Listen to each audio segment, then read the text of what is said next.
Mambo aripo pamsiwo, iye wafapa mchinjiko, asiano uya zvino, kutora wakewo. Pamsiwo, gulepo pamsiwo, Hallelujah, une ari pamsiwo.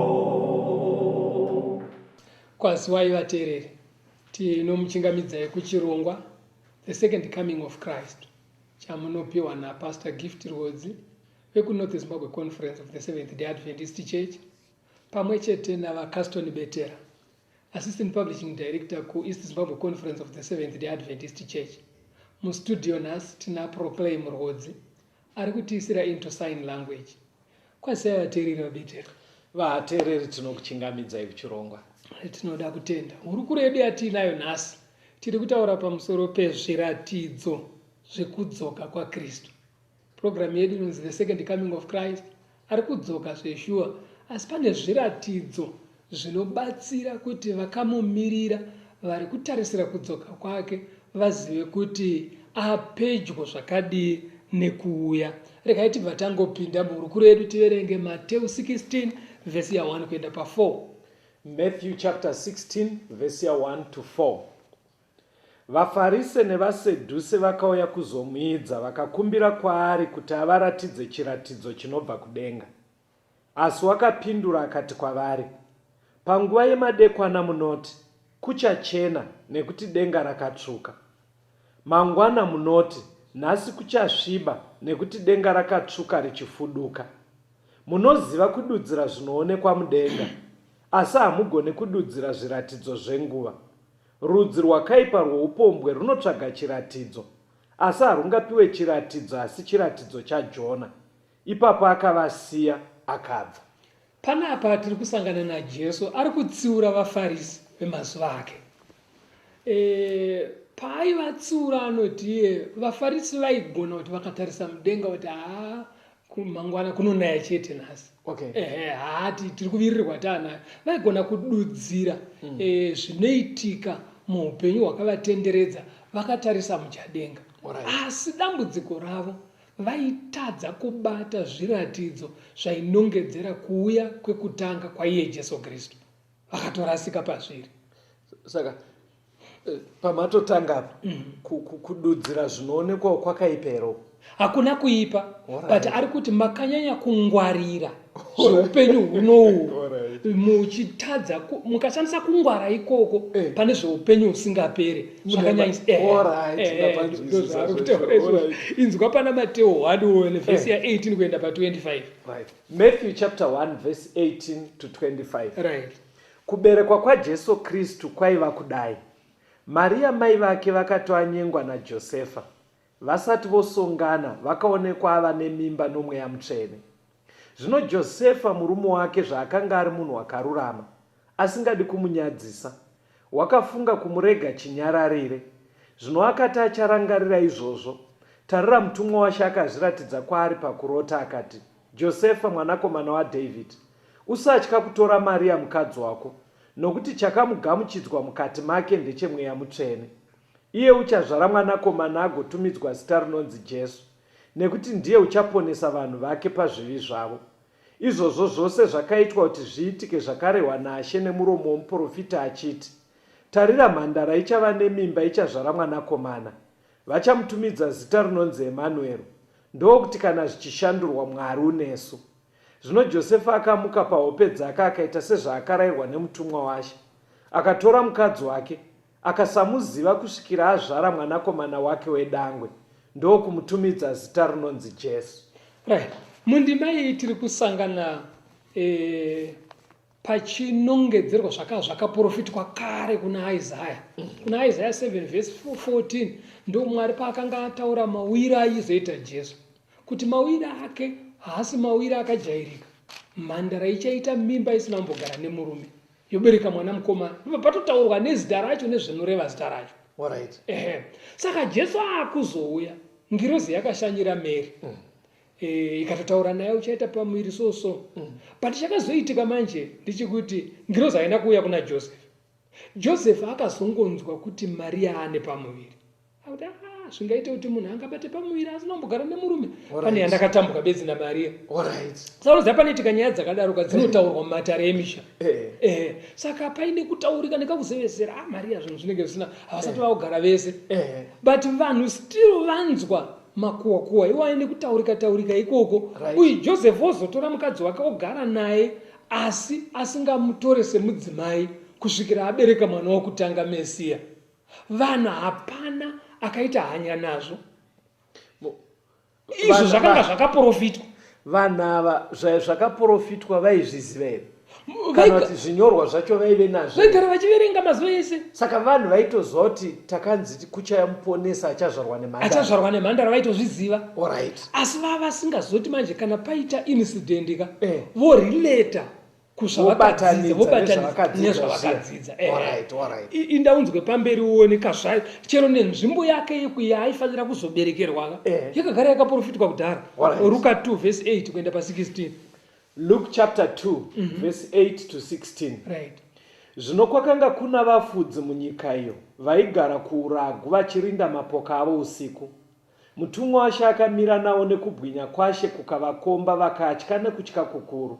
Ipapo mutumwa akati kwavari, musatya, nokuti tarirai ndinokuparidzirai mashoko omufaro mukuru uchava wavanhu vose. Nekuti nhasi mazvarirwa muguta raDhavhidhi muponesi, ndiye Kristu Ishe. Ichi ndicho chiratidzo kwamuri.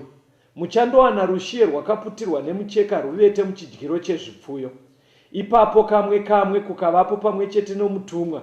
Vazhinji vehondo yekudenga vachirumbidza Mwari vachiti, Mwari ngaarumbidzwe kumusoro-soro, norugare ngaruve nevanhu vanomufarira. Zvino vatumwa vakati vabva kwaari vaenda kudenga. Vafudzi vakataurirana vachiti, ngatiende hedu Bheterehema tindoona chinhu ichi chakaitwa chatakaziviswa naShe. Ipapo vakakurumidza kuenda vakawana Maria naJosefa nerushiye ruvete muchidyiro chezvipfuyo. Nzvimbo yaizoberekerwa Kristu yakanga yakaprofitwa kuna Mika. Mika 5 verse 2 yanga yakatotaura kuti Mesiya aizoberekerwa kuBheterehema.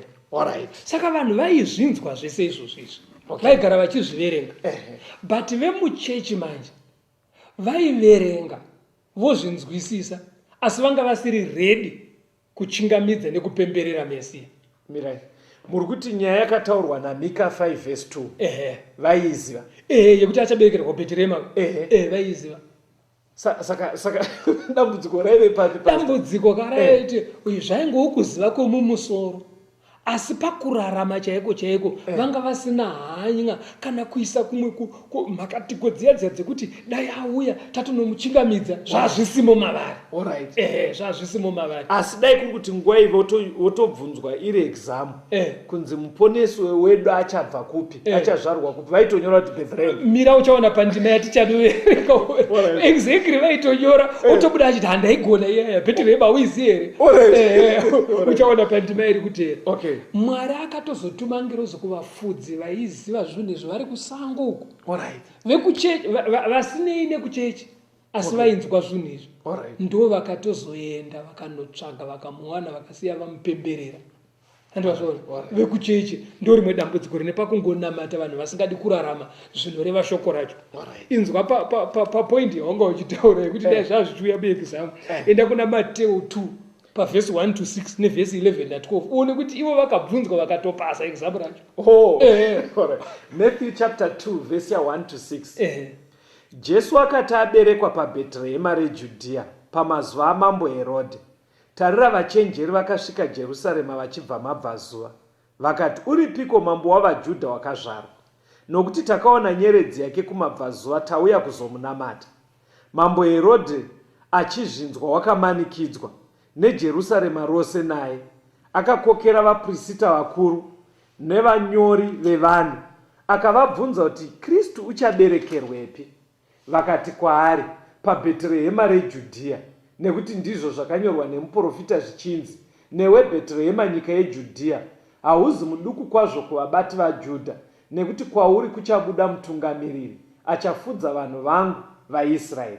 Vhesi 11, vakapinda mumba vakawana mwana naMaria mai vake, vakawira pasi vakamunamata, vakasunungura pfuma yavo, vakamupa zvipo zvendarama nezvinonhuhwira nemura. Vakati vanyeverwa pakurota naMwari kuti varege kudzokera kuna Herodhi, vakaenda kunyika yavo neimwe nzira. Uri kuona varume vari kunzi vachenjera vaBhetera vanga vasiri vanhu vekuchecha, vanga vasiri vaIsraeri, vanga vari vahedheni vaibva kuBhabhironi. But vari kuBhabhironi ka vaiverenga zvinhu zvakanga zvakanyorwa naDhaniel, vaiverengawo literature yevaHebhuru, vakaverenga kuna ana Mika. Saka kuna ana Mika kwaitaura kuti achaberekerwa kuBheterehema. Kuna ana Daniel kotaura nguva dzacho kuti aizoberekerwa rini. Saka vaigara vachistati madheta aya akusvika handiti mazvaona. Saka vachidaro ndosaka ngirozi yakazouya manje ichibva yavatungamira. But ivo vakati zvaari mambo ka mambo Herodhi anofanira kuziva, hakungaberekwe mambo umwe mambo asingazivi. Ndosaka vakananga nekumba kwamambo. Vaitofunga chinhu chiri kuzikanwa nevanhu vese, mambo ari kutochiziva. Saka pavakabvunza mambo manje akapindurwa negodo akati pangaberekwe mambo kupi inini ndisingazivi. Saka paaiti mugodzoka mondiudza ndigomunamata aida kutouraya mwana. But mambo manje kuti ave convinced kuti varume ava havasi kuita zvejeya, akadedza vekuchechi manje. Because vakati takaverenga literature yevaHebhuru, takaverenga mubhaibheri ndobva vadedzwa vekuchechi manje. Zvikanzi ndizvo here kuti kuchaberekwa mambo, anoberekerwa kupi? Ndobva vaverenga zvikanzi hanzi bhaibheri rikoti vakamuvhurira kuti vatoverenga vakatokota Mika anoberekerwa kuBheterehema. Ko time dzacho ndidzi here? Ndobva zvatopera. Vapedza kudaro kakurondedzera mambo ndobva vadzokera kunorara. Vateereri, imimi vanoenda kumachechi, kana hariwo mararamiro atiri kuita hatisi kuita chinhu chakanaka. Isusu kuno tiri kutaura the second coming of Christ. Hachisi chinhu chakanaka chekungoziva mavhesi anotaura kuti Jesu achadzoka, asi asiri kuraramika matiri pasina kushangazhika kwekuratidza kuti ndidzo nguva dzacho dziri kunongedzera kuti Jesu akuuya. Saka zvinogona kutodaro here pastor kuti zvaitarisirwa nevachenjeri vekumabvazuva ndofunga nyaya iri kutozikanwa. Tiri muno mustudio togona kudaro here tiri kutotaura nyaya nyowani kuvanhu, kana kuti nyaya imangopose chidzidzo, kungoti hatingarege kupa chidzidzo sezvo tagara tinouya mustudio. Vanhu vari nepaviri Betera. Kune vamwe vari kutoshamiswa kuti zvinhu zvaive kupizvi vachiteerera so zvatiri kutaura izvi. But kugoita vamwe kuti hazvizi zvitsva, asi chero vazvinzwa ka havana hanya nazvo, hazvivatirimutse, hazvivavhundutse kuti saka todii. Handiti vazviona ndo zvakaitika saka vakaenda kunorara. Ndobva vasiya zvakadaro. Now i-wasted knowledge kana yakadaro. Zvatiri kudzidza izvika ikangova head knowledge bedzi zvisingakubatsiriwo kuti ugadzirire kuzosangana naJesu wacho, it's wasted knowledge. Because kunogona kudaro kuine mutera kutoti apa vandipindura varume ava. But ukapindurika Mwari aritasira kuti uchiita something. Exactly. Hazvidi ungoti ungoti kweseni yavandipindura. I-knowledge isina zvayashanda. Handei pana John chapter 12 verse 12 kuenda pa16. John chapter 12 verse ya 12 to 16. Zvino ava mangwana vanhu vazhinji vakanga vauya kumutambo vakati vanzwa kuti Jesu wouya Jerusarema. Vakatora mashizha emichindwe vakabuda kundomuchingamidza, vakadanidzira vachiti, hosana ngaarumbidzwa anouya muzita raShe, mambo wavaIsraeri. Jesu akati awana mwana wembongoro akagara pamusoro payo, sezvakanyorwa zvichinzi, usatya mukunda weZioni, tarira mambo wako unouya, agere pamusoro pemhuru yembongoro. Vadzidzi vake havana kunzwisisa izvozvo pakutanga, asi Jesu akati akudzwa vakazorangarira kuti izvozvo zvakanga zvanyorwa pamusoro pake, uye kuti zvakanga vamuitira izvozvo. Uri kuona zvakanga zvaprofitwa naZakaria. NdiZakaria 9 vhesi ya 9 yakanga yafanotaura kuti pane imwe nguva achazopinda muJerusarema nenzira isina kujairika. Ende zvishuwo unoziva kuti vanhu vese vakamira so achipinda mujerusarema akagara pambongoro. Uri kuti ndiani kwe? asi ngweye zvaishamidzira kana kugara pambongoro. Kwete kungogara pambongoro bedzeka. Kune vakawanda vaiuya vakagara vakatasva mbongoro. Pati kuti vanhu vese vabva vamira vane machira avo vachiwaridza, vanhu vachitora michinduro vachiwaridza kuti mbongoro itsike pakawarirwa. Zvakaisa zvamboitwa izvozvo. Saka vanhu vaifanira kuti vanoenda, vamwe vasingaende kuchechi kavati chimuchi chiri kumboitika, anzi ndeuya muchindopa Nazareti uya. Asi nekuchechi macho vafanira kuti zvawirirana naZakaria. Saka ndima yekuna Zakaria kuti achapinda mujerusarema ari pambongoro vaive nayo. Akupinda ari pambongoro hazvina kubatanidza. Havana kuzvibatanidza. Vaifanira kuti vabatanidze kabatiro kemimba yake yamai vake kwaakaberekerwa kuBheterehema nekapindiro kake muJerusarema. Ubva wati murume ndiye Mesiya wevakomana. Saka mumatextbook avo zvaivemo ende vaitozviverenga asi vanga vasingazvapi. Mirai ini ndokurumidza kuenda kumberi mufundisi. Muri kuti here mutextbook iri ratinoshandisa mumachechi bhaibheri mune zvitorimo pamwe zvatiri kugona kudaro tiri kutadza kubatanidza nenguva dzatiri kurarama. Exactly. Ndo exactly zvakataurwa naJesu. Ndo pakandanga hurukuro yedu. Kune zviri kuitika vanhu zvavasiri kuzobatanidza kuti zvine zvazvinoreva. Handiti wapabata manje. Ende unoziva kuti chero nanhasi kana nenguva dzakararama Kristu pane zvimwe zvinhu zvaive evidence dzekuti uyu haasi munhu njewe. Zvekuti zvaaitaka zvaive nesimba rekushandura hunhu hwemunhu.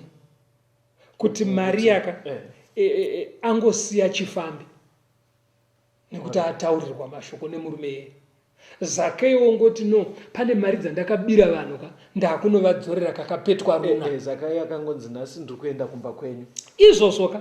Chero nanhasi unoziva kuti vhangeri ratiri kutaura iri soka. Kune umwe munhu anotoregera kubaso. Tonzi mukomana uyu haisiri mbavha, akutoenda kuchechi atomudhikoni. Imi mototaura kuti taimbonwa naye. Kusiri kuti apera mari ere. Aiwa, mari iripo. Akutoita yakatowanda kudarika yaaisimboita pamainwa naye. Otosiya. Izvozvo zvofanira kuti zvitsekenyedze pfungwa kuti pati chii chambodariso. Izvo zvotaurwa naana Betera naRubodzi vari kustudio izvi ndo zvachinja murume uyu. Because vanhu vakawanda zvinomufundisi maybe vateereri zvinotoitika kwamuri vanoshanduka vandoziva mufundisi vazhinji anoshanduka paine zvatonetsa. Anogona kuchisiya chipfambi kana kuti paane urwere nezvakadaro. Muri kuti here iye zvino achitoriko anogona kutosiya iri nyaya yekuti atonzwa kuti Mwari haadi simba raMwari romubatsira. Exactly. Unoziva kuti pane musangano wandakaenda vhiki rakapera. Vamwe mbuya ndichitaura navo so nevhangeri irori vakatoti handichadi kuita n'anga. Hanzi ndakatora zvinhu zvangu kwete zviya zvekuti uya mutore munopisa, vakatora ndobva vazvisa muchitswanda kwakunopisa. Murume akatarisa kuti makuita sei zvikanzi nyararai kunopisa nevhangeri irori. Handiti wazviona. Saka kune vamwe riri kuvaitisa zvinhu zvikuru. Saka zvese izvi nguva yaJesu zvaiitika zvaifanira kuti vanhu vatirimo. Wapabata manje. Mebereka timbonzwa kambo yautaura sautaura. Timboregai vateereri timbonzwa kambo tigodzoka toenda mberi nehurukuro. Troublesome times are here, really makes hearts sweet. Freedom we hold in now is at stake. Humbling your hearts to God, set from that chastening road, seeking the way, pilgrims, Christians away.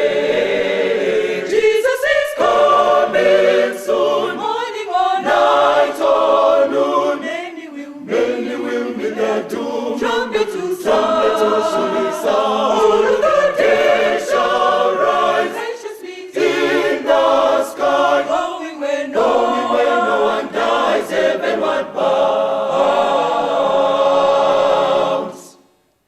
Love of so many called, losing their home of gold, it's in the God's sweat on heavenly bound. When the sun comes to pass,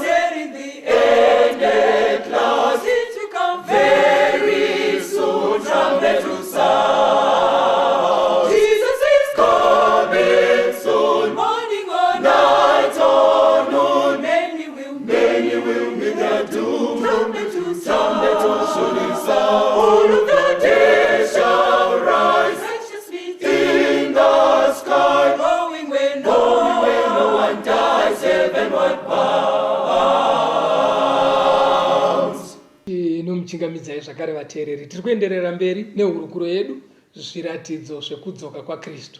Taona muchikamu chekutanga tichitsiurwawo pamwe chete nevafarisi. Tikatiregei kungongwarira pakugona kutsanangura nekududzira zvakatikomberedza, asi tisingagonewo kunodudzira zvine chekuita nekudzoka kwatenzi wedu kuzotitora kuti tiinde kumusha. Yes. Regai tibva tapinda muhurukuro yedu tiinde kuna Mateo 24 vhesi ya 3. Matthew chapter 24 verse ya 3. Right. Wakati agara pagomo remuorivhi, vadzidzi vake vakauya kwaari vari voga vakati, tiudzei kuti izvozvo zvichagova riniko, nechiratidzo chekuuya kwenyu nechekuguma kwenyika chichava chipiko? Unoziva vanhu vakuru vanoziva kuti hakuna chinhu chihombe, hakuna chinhu chikuru chinongoitika chisina kutanga chatungamidza shura pamberi. Idimikire rinoti chiko zviya. Right. Alright, tsaurai point enda pandaifu. Pfungwa yedu data ndeyekuti vanhu mupfungwa dzavo vanoziva kuti pazoitika chimwe chinhu chikuru panoda zvimwe zvinhu zvinoratidza kuti unozwa mwana ndaingozvinzwa mani kuti pane chakuda kuitika. Saka vadzidzi manje vakabvunza kuti imi zvichatiratidza kuti maakuda kudzoka chii?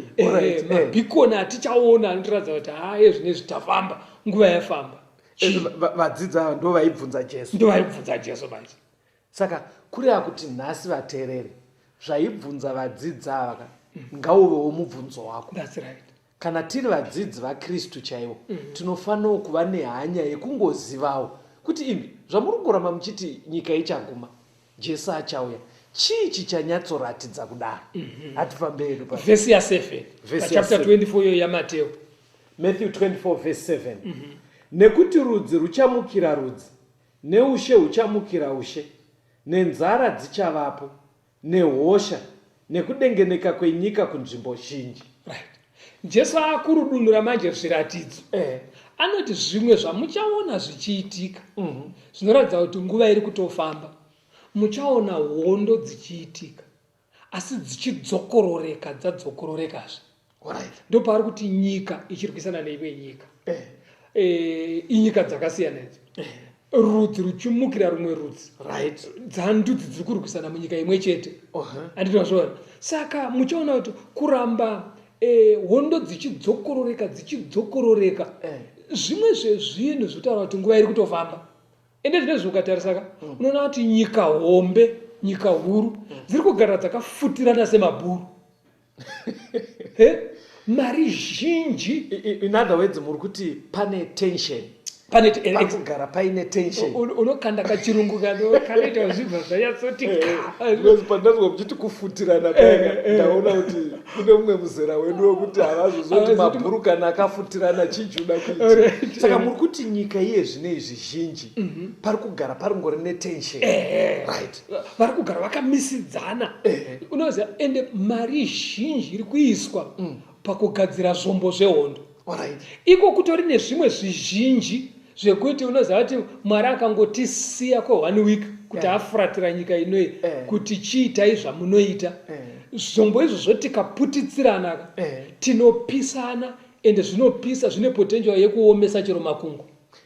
Ndakaona pandaiona imwe hodo yekuti inonzi ikaregedzerwa hodo iyoyo inogona unoparadza nyika yese. Hodo ndowaisa mamisa chinozomoka chichienda makuriro achaya chakaita nezvachaya chakapakata chainzi chinoenda nzendo refu zvekuti chichinorova kudai chiri 1 nyika yese inopara. Andizvazvo. Saka kwane zvomboka zvekuti vanhu vakatageta kuti alright ndatinyudzei Zimbabwe ifume isisipo inorohwa zvekuti kana matombo muna ashaya muri kuchera. Saka zvombo izvozvo zvako vanoramba vachikuisa dzimwe mari futi mukunogadzira zvombo. Saka kurati mupfungwa dzevanhu vari mumazuva ano mune hondo dzakazara. Saka Jesu paaiti kuchave muchanzwa guhu rehondo nekumukirana nekurwisana zvichazara mupfungwa dzevanhu. Saka muri kuti zvatinoita kufanira kuita pakadaro kuchilinga zviri mutextbook right nezviri kuitika. ukauchiverenga article yotaura kuti nyika yakati yakagadzira chombo chakati, chombo chacho chinogona kurova hafu yeZimbabwe ikafa in 2 minutes, wobva watoziva kuti okay, ndo zvakataurwa. Zvinhu izvi zviri kushurudzira kudzoka kwaJesu kuti kwapadhuze. Toda kutenda. Ndo zvinofanira kuita mudzidzi weshoko. Hanzi muchanzwa nzara. Unoziva kuti nzara dzinokonzerwa nei? Dzimwe dzacho dzinokonzerwa nekuti zvinhu zvakadyarwa hazvina kusvika, zvimwe zvacho kune kwazvakaibva, asi kuti zvidistributwe zvinhu hazvisi kufamba zvakanaka. Ende unoziva vanotaura statistics vanoti ivo every day mukati mepasi rese kuri kufa vanhu not less than 10,000. Aya statistics ekubva 2010 kuti 10,000 amene zvino pangana kunga atokwira. Nekuda kwekushaya chikafu chete. Saka ende ukaona vanotaura vanotiwo vana 150 million zvichikwira vari pasi pemakore 5 vane dambudziko remalnutrition. Pane vanotomboburiswa pamufananidzo unoshaye kuti wakomana mwana wechiko. Inzara iyoyo. Saka munhu kana achingovereka kuti kwakati pachibva paburitswa mwana ari kuoneka mbabvu vanongoti akomana zvinhu zvakaoma, akomana zvinhu zvakaoma. Havasi kugona kuchizviburutsa manje kuzvitora munewspaper wongosvikozviinzanisa nevhesi. But pamuri kutaura ipapo unogona kuita dzimwe pfungwa dzekuti aiwa muri kutaura henyu but nzara dzakagara dziriko, because mumwe anobva ati ya1982 ayaive serious ya82 because pane kakujairira kekuti vanhu vanogona kuti zvakanyorwa but this is part of history. Zvagara zvingoriko kubvira kareko. Panobatsirika sei? Right. Iko mazano asatani ekupuruzira vanhu kuti nzara zvaingoveko panze pekuti uchiti kunyangwe zvaiveko but iye zvine izvi Jesu akati mukazoona zvaakuitika zviri kushurudzira kufamba kwenguva. Kana zvakamboitika kudhara but kuitika kwazviri kuita iye zvino zvine zvazviri kushurudzira. Plus icho chinhu chacho kana chakanzi chichaitika choitika hapana dambudziko. Asi dai kuri kuti vanhu tiri kutoti nzara dzacho hakuna. Ndo pataiti saka pakanyeba. Ndobva zvanzi muchanzwa nezvehosha. Hakusi kungorwara njeka. Kune hosha dzaitaurwa paka, kune hosha dzine nharo nemishonga. Muziva tere mubvumirana nechero kumaraini kune dzimwe hosha dzako mazuva ano dzinomirisana kudaiwo nemushonga. Hadzicharapwa. Drug resistant. Yes. Hadzidi kurapika. Dzinotumirwa hadzo mazita dzichitsvagirwa mazita esainzi but ihosha. Andinozvo zvikanzi kuchaita kudengenyeka kwenyika. Inoziva kuti kudengenyeka kwenyika kuri kuitika vanhu vari kufa, mapropati achiparadzwa, zvese izvozvo zvakanzi zvichaitika. Pane chimwe futi chakataurwa naJesu kuti chichaitika sechiratidzo chekuti nguva dzapera kuna Luka 21 verse 25 na 26. Luke chapter 21 verse 25 kusvika pa26. Zviratidzo zvichavapo pazuva nepamwedzi nepanyeredzi napanyika urombo hwevanhu vachikanganiswa nekutinhira kwegungwa nemafungu. Vanhu vachapera nekutya nekutarira zvinowira nyika nekuti masimba okudenga achadengeneka. Now panapa pari kutaurwa distress of nations and perplexity, kushungurudzika muvanhu nekushamisika and fear nekutya. Ukatarisa mukati menyika yazvino zvinobvumirana neni betera chero nemi vatere mubvumirana, hakuna nyika isina nhamu dzayo. Vakuru vakatoisa tsumo vakati hakuna musha usina gonzo. Pastor. Kune dzimwe nyika dziri kuita kunge zvakangoita pastor. Nyatsokuverengai kana muchiteerera juzi. Vamwe vane madambudziko ekushaya zvekudya. Vamwe zvekudya vanazvo. But crime vatungamiriri vabata shaya vakaregera. Vanhu vanongopondana, vanobirana. Kune zvakawanda. Ukaenda mune imwe nyika unoona madambudziko emo. Uenda mune imwe nyika kwese vane kuzvinoshungurudza. Hakuna nyika isina zvinovashungurudza. Pane yandaiona mumunhau inotori nemari nyika iyoyo but vatambura nekudzima moto pastor. Unoziva ndakachamisa moto unoita mwedzi nemwedzi uri kungouya, vanhu vari kutotiza dzimba nemota zvichingotsva, moto uchiuya zvekutoti nyika izvino munhu wese anenge akabatira hana mumaoko kudai. Handisi kutaura moto uya wokunzi vanga vachipisa dhunduru aiwa makurira tukura moto unoya wakavhara nyika yese uchingouya uchisosera uchifenwa nemhepo uchimhanya nespidi inoshamisa. Ndakati naimi wedu apo ndipo unoona achiedza kudzimura vachidai but zviri kuramba. Ndo njodzi idzodzo dzaitaurwa kuti mazuva ekupedzisira rekupedzisira. Saka vanhu vamwe nevamwe vane zvinovashungurudza, ende vanzwa kuti gungwa richipenga nemhepo dzichipenga Kudi ikoko. ndo maharikeni ka. Unoziva maharikeni imhepo, kune mhepo dzinosumuka, kuno utakajara chinyamupupuri chinongosumudza zvimarara kune dzimwe nyika sekuna America kunoita zvinyamupupuri zvinenge zvichimhanya nespidi yekutosiya mota, ende zvimwe zvacho zvinenge zvine simba. Vanotaura vanoti unogona kutoona magonyeti mazirori makuru aya richipupurutswa richimondaniswa nepamusoro pemiti, zvekuti kana yanzi mhepo yakadaro yasumuka vanhu vanotonzi dzimba dzekuko dzinotocherwa mabasement, matornado chiizva handitozviona. Saka bhaibheri rakataura kuti even nenature inenge yakuratidza kuti nguva yenyika inoi yakatemerwa nyika inoi yaita sei yakupera. Handitozviona. Pane chimwe chiratidzo futi chakataurwa pana Mateo 24 ipapo. Ngatifambe, but vateereri mabudiro ari kuita chidzidzo chiri kuda kutikurudzira kuti tisaite kakupuruzirwa tovarayiro. Yeti tiri kunyatsoona kuti hondo dziriko, maearthquake ariko, matsunami, mahurricane, matornado, moto iri kungobvira hosha idzi. Hazvifaniri kuti tingoramba tichingotaura kuti no, zvakadai so dai mishonga yadai. Vanoedza izvozvo vanenge vachiitawo, but kutongova kwemadambudziko abhaibheri riri kutoti chiratidzo chekuti nguva yenyika ino yakunopera. Mamati ndiverenge kuna Mateo 24 verse 14. Verse 14. Ivhangeri yeushe ichaparidzirwa munyika dzose, chive chapupu kumarudzi ose, ipapo kuguma kuchasvika. Saka saini yekupedzisira icharatidza kuti ezvinezvi nyika yakunoguma kuparidzirwa kwevhangeri, hanzi kunyika dzese kuti risvikire vanhu vese, ndokuti kuguma kuzosvika. Inazvodzi Jesu haasi kuzouya ndakwarwiwa kwaita hauye ndakwaita nzara kana kuti kwaita hosha aiwa kana kuti kwaita matsunami nematornado aya. Chichaita kuti auye ndokunge vhangeri raenda kuvanhu vese. Saka zviri possible here pastor. Ngativei practical pastor, ngatitry kuva realistic kuti kachiti kumunhu wese ka. Iwe betera. Ukatarisa zvinezvi unoona kuti chii bhaibheri raturikirwa mumalanguages anodarika 1200 vanotaura mitauro kuri kuturikira bhaibheri kurisa mumitauro inodarika 1000. Zviri kureva kuti we are almost kuturikira kutranslate kuti mitauro yese vasvikirwe. Rudzi rumwe nerumwe vaverengewo shoko raMwari kuti Jesu anouya nemutauro waamai.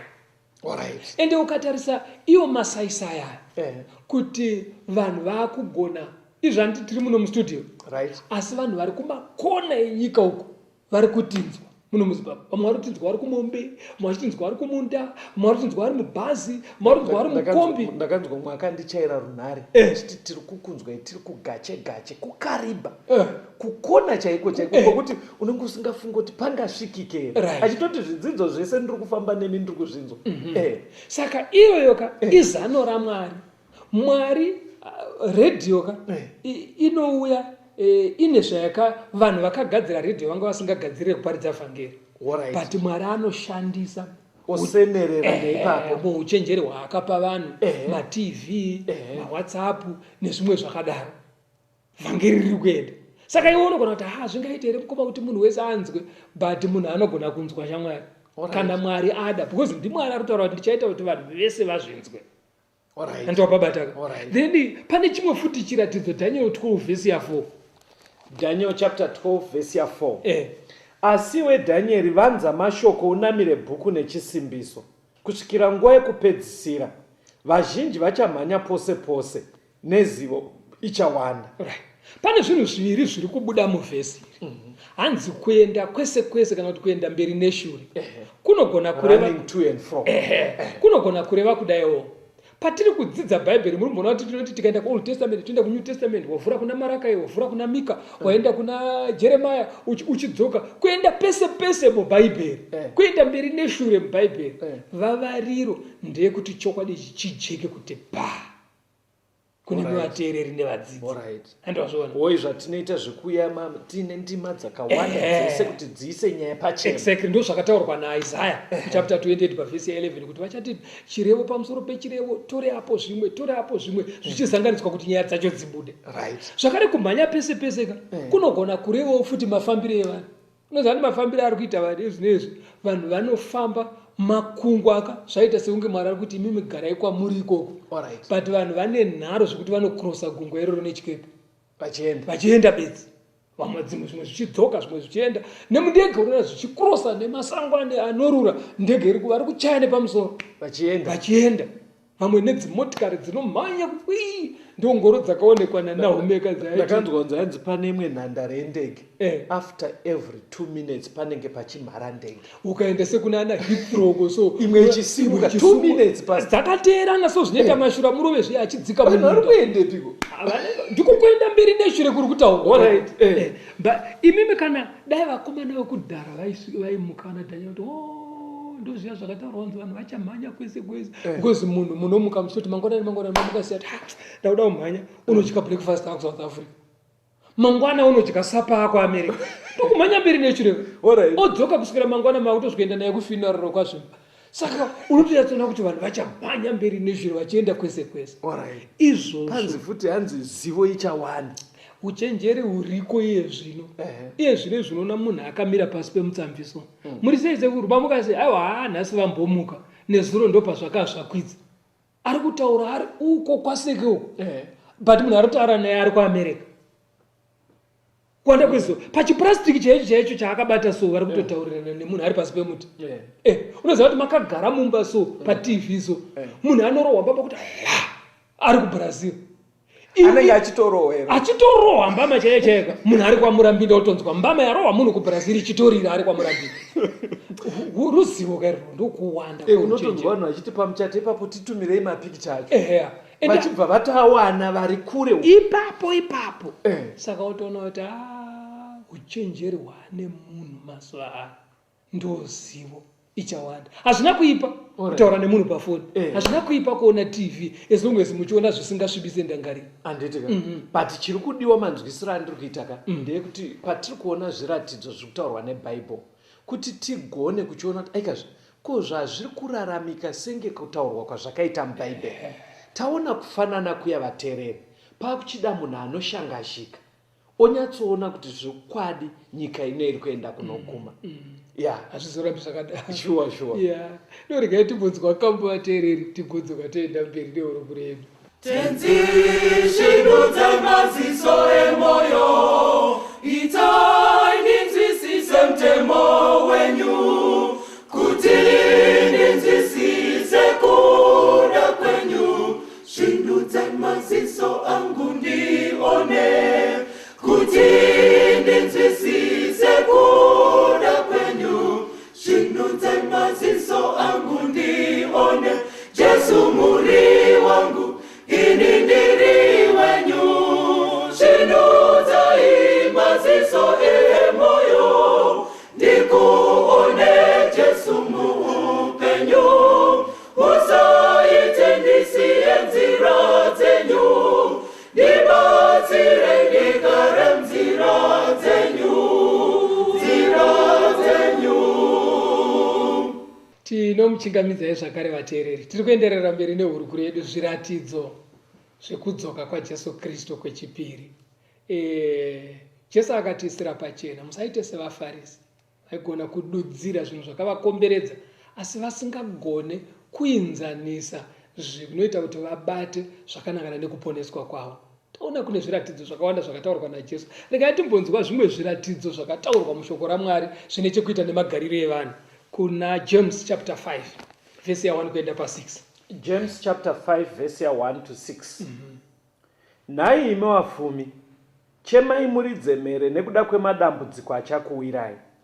Pfuma yenyu yakaora, nguo dzenyu dzapera nezvivhundudzi, ndarama yenyu nesivheri yenyu zvine ngura. Ngura yazvo ichakupupurirai zvakaipa, ichapedza nyama yenyu semoto. Makazvichengetera pfuma pamazuva ekupedzisira. Tarirai mubayiro wevaranda venyu vakacheka minda yenyu. Wamakaramba nawo nekunyengera unodanidzira nekudana kwevacheki kwasvika kunzeve dzashe wehondo. Makagara zvinonaka panyika muchikarira zvinofadza, makakodza mwoyo yenyu nezuva rekubaya, makatongera wakarurama mukauraya, mukamuuraya, haangakudzivisei. Panapa pari kutaurwa chimwe chimiro chemazuva ekupedzisira, chimiro chichaitika pakati pevapfumi. Zviri kunzi vapfumi, mukati mevapfumi kuchawanda kukara pfuma. Kana vakara pfuma yacho muri kuti here ivo vagara vakapfuma vokara futi kupfuma here vane zvekuti havagute. But mawaniro acho avanenge vachiita manje kupfuma hakuna kuipa, hachizi chitema kupfuma, as long as uchiwana mari yako nemaoko akachena. But vapfumi vari kutaurwa vemazuva ekupedzisira vanowana mari yavo kuburikidza nekushungurudza vamwe vanhu, zvekuti anogomeresa vana vemumwe munhu. Ende pana pari kunzipo Mwari ari kuti pane vakacheka mumunda menyu vakaita maricho vakauya kuzokushandirai in other words vamaifanira kubhadhara, but hamuna kuzovabhadhara. Mari yavo manje iri kuripota munzeve dzaMwari kuti handina kuendeswa kwandaifanira kuenda. Ende zviri kuitika, unoziva betera kuti munhu anotora vashandi vomushandira mwedzi wese, vaunganidza mari, iye anotora mari iyoyo nemudzimai wake netuvana kana kuti nefambi yake, uyo kukaribu kunoona makarwe nemvura asina kubhadhara vashandi. Pamwe kunenge kuine urwere hwangoita emergency, kufambira ungonoona makarwe nemvura nemari kutonopinda muchikepe kurara muchiroje nemari yakashandwa neumwe munhu mwana wake ane nzara kumba, umwe ari kudzingirwa fizi, haana kubhadharwa munhu iyeye. Iwo waenda kuVictoria Falls kungonoona mvura ichidirana ichiterebuka pabhodha nekuzambia pepe, wotodzokera kumba wadya mari yevanhu naizvo. Ipapo imbomirai vateereri, ngatiregei kudaro. Inini ndoziva kuti kunoona makarwe nemvura hakuna kuipa, but ndofunga pfungwa iri kuburitswa namufundisi, kwete about vanongoenda kumaholiday, kuti uite izvozvo nemari yaunge uchifanira kubhadhara vanhu. Saka hazvidi kuti iwo uri kufara, mari iri kuita kuti ufare, mumwe munhu akasuwa ari kuchema. Pangondibata ipapo, taurei mufundisi. Saka farai asi musingashungurudze vamwe vanhu. Mashandisa vanhu vanoda kubhadharwa, asi mumazuva ekupedzisira zvichawanda kushandisa vanhu mahara. Ndosaka uchiona kuti hatinde pana Timothy wechipiri chapter 3 verse 1 to 5. 2 Timothy chapter 3 verse 1 to 5. Zvino uzive chinhu ichi, kuti namazuva ekupedzisira nguva dzekutambudzika dzichasvika, nekuti vanhu vachava vanozvida, vanoda mari, vanozvirumbidza, vanozvikudza, vanotuka, vasingateereri vabereki, vasingavonge, vasati vari vatsvene, vasina rudo chairwo, vasingadi kuyanana, vanochera vamwe, vasingazvidzore, vane hasha, vasingadi zvinhu zvakanaka, vanonyengera, vasingarangarire, vanoita manyawi, vanoda zvinofadza zvenyika kupfuura Mwari, vane mufananidzo bedzi wekunamata Mwari, asi vakarasa simba rako. Ufuratire vanhu ivavavo. Saka chimwe chicharatidza kuti amazuva ekupedzisira kutambudzika kwevanhu, but kutambudzika kwacho hakusi kuuya nenhamo dzakasikwa naMwari, because pabva panzi nekuti papiwa chiri kukonzera kutambudzika. Nhamo idzi dziri kusikwa nevanhu, andivazviona. Saka vanhu vanoitira vamwe vanhu hutsinye. Andivazviona. Unoziva kuti pakambani so pari kushandwa, umwe anozongoba mari yacho. Vanhu votoona adresi kwava kunzi hapana bonus gore rino, mari yabiwa nemunhu wani. Anga achitoshanda ipapo achibhadharwa wake. Wotoba wotonyangarika naye atenda. Ena uchiverenga mapepa unongonzwa kuti yakabiwa, haina painozodzorerwa kuti vashandi vaya vapuwe mari yavo. Anoramba vashandi vaya vachingotambudzika, woshanda futi imwe yobiwa futi, woshanda futi imwe. Saka kune vanhu mumazuva ekupedzisira vane hutsinye. Because apa parutonzi anenge achingozvida iye, achida mari. Pabva panzi futi havateereri vabereki. Unzwe pari kunzi vanhu vasina rudo apa. Unoziva kuti munhu anenge akaita animal nutrition anodzidziswa kumakoleji kuti mhuka dzinofidwa so, huku dzinofidwa zvakadai, mombe dzinofidwa zvakadai. Kana kana mauda kuti dzichikandira munodzipa chikafu chakadai. zvekuti anenge achinyatsoziva kuronga chikafu chezvipfuyo papurazi achirongera no stage yaane huku mukasadzipa chikafu kadzinonoka kukandira. Asi kumba kwake ari kustafha vana vake vakazvara haasi kuvarongera correct nutrition. Munhu anonorongera mombe nutrition iri correct kuti aziziva kuti mombe kana ine zami inoda kufidhiwa zvakanaka, asi mukadzi wake ane mimba kumba uko haasi kupiwa chikafu chakaiwa. Aiwa, ipapo ndinopesana nemi. Zvaiitika mufundisi, vanhu vasati vapiwa chenjedzo yekuti munhu chengeta mhuri yako usapedzera. Zvaiitika, handisi kuranga. Usaite kumazi. Zvaiitika izvozvo, but hakusisina munhu yezvino izvo kuti uchiziva kuti ndine vana, mari yese unoipedza uruko uchitoziva kuti havana chekudya. Amene vateereri tingaitira nenharo betera muno mustudio ivimi ndimunoziva zviri kuitika mudzimba dzenyu, asi kune vanhu vakadai mukanyatsozvitsvaga kana vasi mumba menyu asi munharaunda menyu munovawana. Kune vamwe vana baba vanogona kufidha mombe kubasa kwavanoshanda nekufidha huku kubasa kwavanoshanda, asi haachengeti mhuri yake, havafidhe zviri correct. Ende mwana anonzi kutangira mudumbuka, because vanotaura vesainzi vanoti iwo mazuva 1000 emwana ekutanga kubva musi unobata mimba kusvika mwana ane 2 years ndo mazuva akanyanyisa kukoshesesa pakufidhwa kwemwana. Vamwe havana basa nemazuva iwo, anokutomukira anokoshesa zvimwe zvekuti mwana anozokura pfungwa dzake dzisina kugadzirika zvakanaka because akanyimwa chikafu kumba. Anditozvona zvekuti mwana ero zongokura radzenga kwaanoenda performance yake kuchikoro kubasa, chero akaiswa papi pano pari critical sei haabudisi zvaanofanira kubudisa, but mukatedzera denga rino richinyatsoziva kuti dambudziko ndibaba wemwana. Anditozvona tine vanhu vakadaro. Then chimwe pane apa panzi vana vanenge vasingateereri vabereki. Hakusi kungonyora kwebhaibheri, because tagara tinotoziva kuti mugono wepwere ndiasinayo. Tinotoziva kuti vana vese kubvira kare pastor mwana anongonza hanzwi. But kudharaka ziya patakakura waigona kuti zvandaita izvikaizvi nhasi ndiri kubhurwa chete. Ende waitobhurwa mangwana acho yatopera. But vana vemazuva ano usina kumbomubhura, ungomutsiura chete so autonotenga mushonga wemakonzo. Hauna kumuudza kuti uri gonzo, but iye anovirirwa akutomwa mushonga wemakonzo kuti vanditsiurire. Havachadi kutsiurwa. Aiwa, but iye anozvitora segonzo because wamutsiura. Apa uri kutoumba ramangwana rake kuti rinake. Havadi kutsiurwa vana vemazuva ano.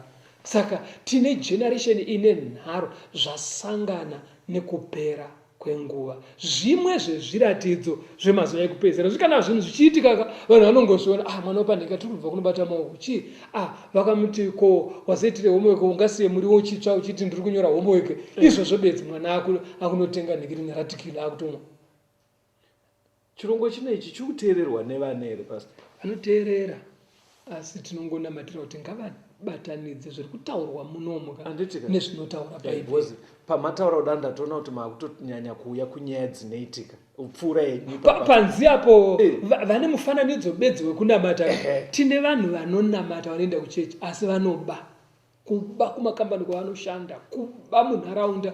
Tine vanhu vekuti iye achienda kuchechi but ari kupasa dzimba dzevanhu, adanana nemukadzi wokwanhingi zvabatwa, adanana neoyoyo mukadzi arambwa nemurume wake, iye achidzokera kumba sorisori kwemukadzi unodanana futi nevamwe.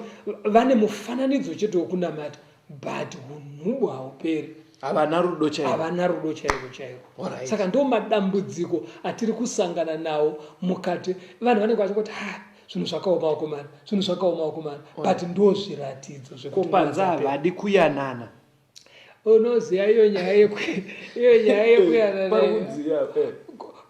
Kuyanana ka vanhu ndekuti kana matadzirana unozoti sorry.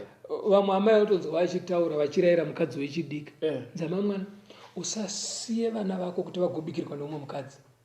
Ndamai vechikuriva wofunga kuti vari kurayira murume aita musikanzwa kwakauya, murume ari kunetsa, zvonzi usabve chero wanetswa, tsungirira ugarire vana vako. Ukabva iwowo vana vanosara vonetswa nemukadzi wechipiri.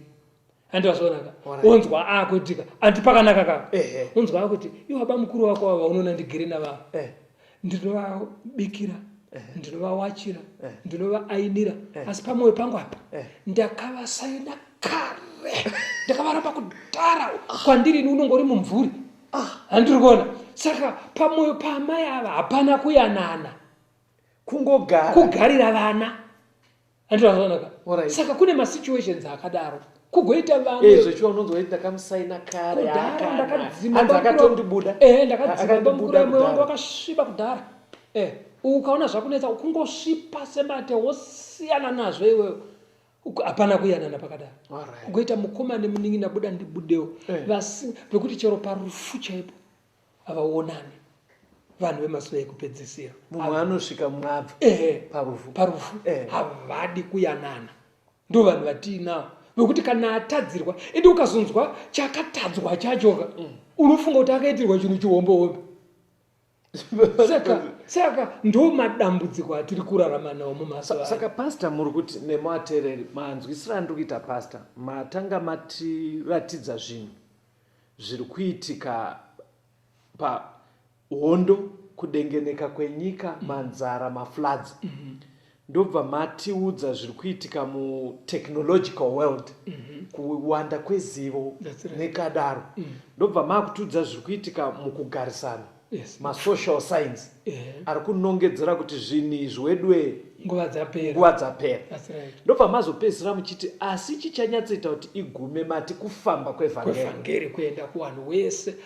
Jesu haana kuti vese vachatendeukayo asi vachanzwa. Amai mukadaro manje munoita kuti vamwe vateereri vedu vapota vachiti vakangonzwa kambo kedu kayakaakurira obva atiza. Kana muri kuti Mwari ada kungomirira kuti munhu wese anzwe saka munhu anogona kuita pfungwa dzoti mira ndimbomira kunzwa zvinhu izvi. But izvozvo hazvichinje mukana wawapiwa naMwari wauri kuwesta. Wauri kuwesta. Saka pakadai apa ndoda kuti muzopa vateereri vedu nhamba. Asi ndiri kutya kuti togona kudaro tiri kurarama zvaiita vaFarisi, kuti zvese zvakataurwa tiri kutozviona but hazvina zvazviri kureva kwatiri, ingori theory. Handizoti mungataure sei navateereri vedu. Ipapo vateereri namatai, hazvinei kuti wati watanga kuenda kuchechi here kana kuti hausati. Ukanambata uripo kuti Mwari zvinhu zvitai zvirevewo chimwe chinhu muupenyu hwangu. Itaiwo kuti kutirimuka kwamunotsvaka pavanhu kuwanikwe muupenyu hwangu. Mwari ndipei simba, musandipei simba rekungounganidza pfuma chete. Ndipeiwo simba rekushingairira chero kuponeswa kwangu. Mwari vanonzwisisa kuti unenge uchirevei. Ende uyewo pane zvotaura mufundisi, hapana chakamboipa vateereri tikaitawo pfungwa dzaive nevadzidzi vaJesu dzekuti vaudzwa nyaya yakadai vakazomuona parutivi vakati, nhai Rabhi, nyatsotiudzai nyaya iyi. Kana paine imwe nyaya yakatokosha vateereri kumasangano kwamunoenda nekunharaunda kwamuri, shingairirai kuti muzive nguva dzino dzekupedzisira dzatiri kurarama. Muno mustudio ticharamba tichingotaura the second coming of Christ, the second coming of Christ. Shungu ndedzei? Shungu ndedzekuti tizvione kuti tiri kurarama mazuva ekupedzisira, Jesu apadyo nekuuya. Tinotenda. Kwamugere ikoko munogona kunge muine hama, shamwari kana vavakidzani vanopinda sangano rama Seventh Day Adventist. Kana paine pamwe pamusiri kujekerwa pamusina kunzwisisa, endai kwavari muvabvunze. Ivo vanoziva kuti vanokubatsirai sei, nekwekukuendesai kuti mundobatsirwa. Kana kuti munogona kufona, kutumira mameseji pafoni dzinotevera 0775 460 175. 0775 460 175. Kana kuti 0716 452 086. 0716 452 086. Mwari vakuchengetei. Takara tichisangana zvo muchikamu chinotevera.